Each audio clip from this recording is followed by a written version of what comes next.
Alright, here we are. 376 square feet. And this could be your New World Order This could be your apartment, brought to you by the New World Order and sold to you by by companies like IKEA. As you can see, this is the bedroom. Your closets are right here.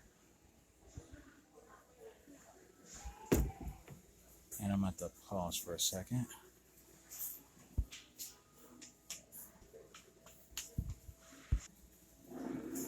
Got your living room here.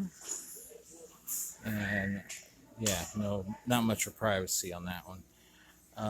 And here's the kitchen slash dining room. I'm guessing this is for like a married couple with no children. Let's go look at the bathroom. I'm not kidding. This is actually a living space that IKEA has as their in their showroom space, and they're advertising as living in 376 square feet. You guys saw it for yourself. This is the bathroom.